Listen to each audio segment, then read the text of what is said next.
ಸಾಮಾನ್ಯವಾಗಿ ಎಲ್ಲರೂ ಜೀವನದಲ್ಲಿ ಪ್ರಗತಿ ಸಾಧಿಸಲು ಮತ್ತು ಗುರಿಗಳನ್ನು ಸಾಧಿಸಲು ಬಯಸುತ್ತಾರೆ. ಅಲ್ಲದೆ ಇಡೀ ದಿನ ಲವಲವಿಕೆಯಿಂದ ಇರಲು ಇಷ್ಟಪಡುತ್ತಾರೆ.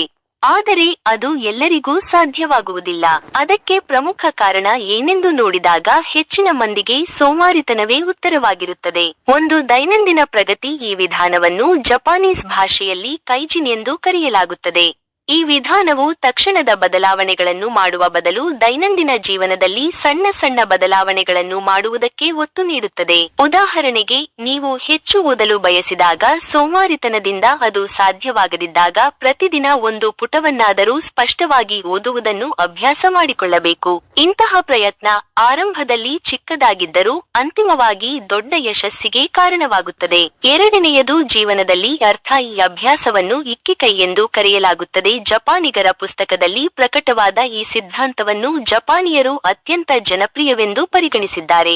ಸೋಮಾರಿತನವನ್ನು ಸಂಪೂರ್ಣವಾಗಿ ತೊಡೆದುಹಾಕಲು ನಾವು ಮಾಡುವ ಎಲ್ಲವೂ ಅರ್ಧಪೂರ್ಣವಾಗಿದೆಯೇ ಎಂಬುದನ್ನು ಖಚಿತಪಡಿಸಿಕೊಳ್ಳಬೇಕು. ಈ ಅಭ್ಯಾಸವನ್ನು ಮಾಡುವ ಮೂಲಕ ಒಟ್ಟಾರೆಯಾಗಿ ನಿಮ್ಮ ಜೀವನವೇ ಅರ್ಥಪೂರ್ಣವಾಗುತ್ತದೆ. ನಿಮಗೆ ಯಾವುದು ಸಂತೋಷವನ್ನು ನೀಡುತ್ತದೆ ಮತ್ತು ಯಾವುದು ನಿಮಗೆ ಒಳ್ಳೆಯದನ್ನು ನೀಡುತ್ತದೆ ಎಂಬುದರ ಬಗ್ಗೆ ಕಾಳಜಿ ವಹಿಸಬೇಕು.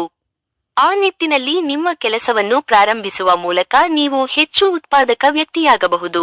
ನಾವು ಯಾವುದೇ ಕೆಲಸ ಮಾಡಿದರೂ ಅದನ್ನು ಏಕೆ ಮಾಡುತ್ತಿದ್ದೇವೆ ಎಂದು ನಮ್ಮನ್ನು ನಾವೇ ಕೇಳಿಕೊಳ್ಳಬೇಕು. ಈ ಅಭ್ಯಾಸವು ಸೋಮಾರಿತನವನ್ನು ದೂರ ಮಾಡುತ್ತದೆ.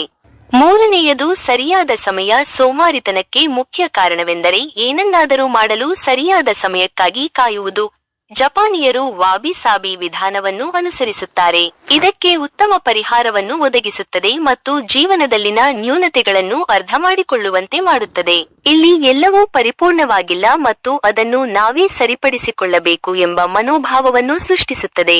ಈ ವಿಧಾನವು ನಿಮ್ಮ ಸಂಪೂರ್ಣ ಗಮನವನ್ನು ಕೈಯಲ್ಲಿರುವ ಕೆಲಸದ ಮೇಲೆ ಕೇಂದ್ರೀಕರಿಸಲು ನಿಮಗೆ ಕಲಿಸುತ್ತದೆ. ಯಾವುದನ್ನಾದರೂ ಸರಿ ಪ್ರಯತ್ನದಿಂದ ಮಾತ್ರ ಸುಧಾರಿಸಬಹುದು ಅಥವಾ ಸುಂದರಗೊಳಿಸಬಹುದು. ಅದನ್ನು ಬಿಟ್ಟು ಸರಿಯಾದ ಸಮಯಕ್ಕೆ ಕಾದು ಕುಳಿತುಕೊಳ್ಳುವುದು ಸರಿಯಲ್ಲ. ನಾಲ್ಕನೆಯದು ಆಹಾರ. ಸೋಮಾರಿತನವನ್ನು ಸಂಪೂರ್ಣವಾಗಿ ತೊಡೆದುಹಾಕಲು ನೀವು ಬಯಸಿದರೆ ಮೊದಲು ನಿಮ್ಮ ಹೊಟ್ಟೆ ತುಂಬುವವರೆಗೆ ತಿನ್ನುವುದನ್ನು ನಿಲ್ಲಿಸಬೇಕು.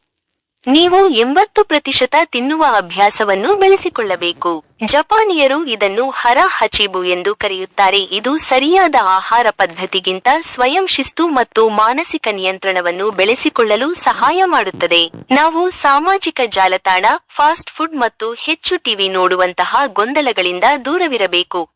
ನಾವು ಏನು ಮಾಡುತ್ತಿದ್ದೇವೆ ಎಂಬುದರ ಬಗ್ಗೆ ನಾವು ಯಾವಾಗಲೂ ಜಾಗೃತರಾಗಿರಬೇಕು. ಈ ಮೇಲಿನ ಎಲ್ಲ ನಿಯಮಗಳನ್ನು ನೀವು ತಪ್ಪದೇ ಅನುಸರಿಸಿದರೆ ಸೋಮಾರಿತನವನ್ನು ದೂರ ಮಾಡಿ ಉತ್ತಮ ಜೀವನವನ್ನು ನಿಮ್ಮದಾಗಿಸಿಕೊಳ್ಳಬಹುದು.